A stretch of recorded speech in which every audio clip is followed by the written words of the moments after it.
Hello, welcome in this guitar lesson of kingofthestrings.com. It's going to be a very technical, theoretical guitar lesson because I'm going to explain something about intervals. I think it would be great if you all knew this basic theory because it will enable me to explain new songs and new scales a lot faster in the next lessons. So try to understand this, what I'm going to explain to you. Also, you can find this explanation on the website kingofthestrings.com. So also read how it works exactly. An interval basically is the distance between two tones. So anything I'm playing, that's an interval, or an interval. They're all intervals.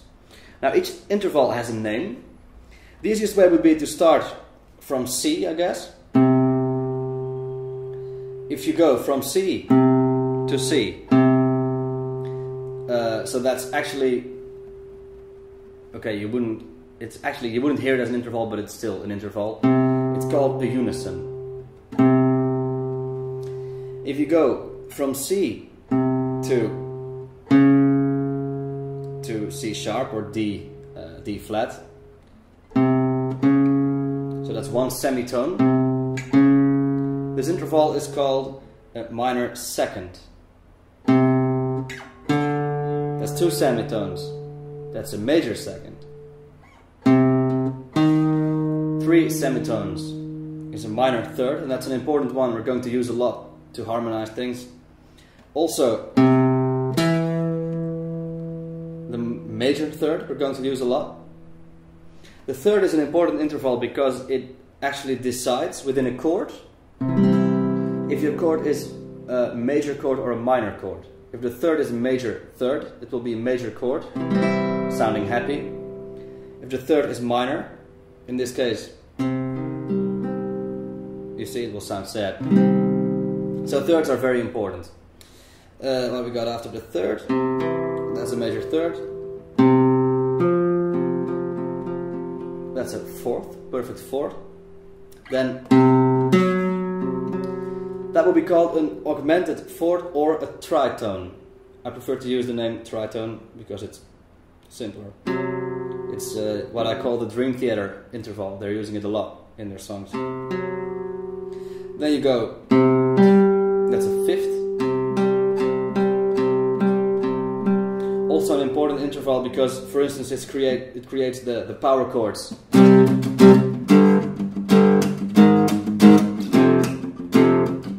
Power chords in metal, they're all fifths. That's a minor sixth. And the nice thing to know about the minor sixth is that, apart from being a very beautiful interval, in my opinion, to harmonize things, it's also an inversion of the major third. So it's actually the same as, and then it would be a third. So it has kind of the same effect as the third. That's the major sixth. Then that's the seventh, minor seventh. Then major seventh. Major seventh, for instance, is an inversion of the minor second. And then you arrive at the octave. Of course, an octave is a very important interval as well because you use it a lot in every song. It's also nice to use scales with octaves like that.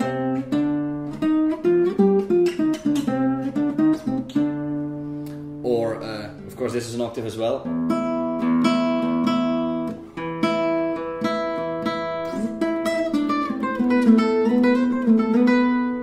All octaves. So an octave is basically the same note but higher. So if you play a C, an octave higher is, alright? So that's it. Those are the names of the intervals. It's important you try to memorize these. There are also some good websites to train your hearing, in which a computer will play some intervals for you and you have to guess which ones they are and select them. I'll post the link to one of those websites here, so you can try that. That's it. Have fun with it. Try to memorize these because it makes everything a lot more easy if you understand what you're playing. It makes everything more easy also for me to explain my arrangements and my music to you in the next video lessons.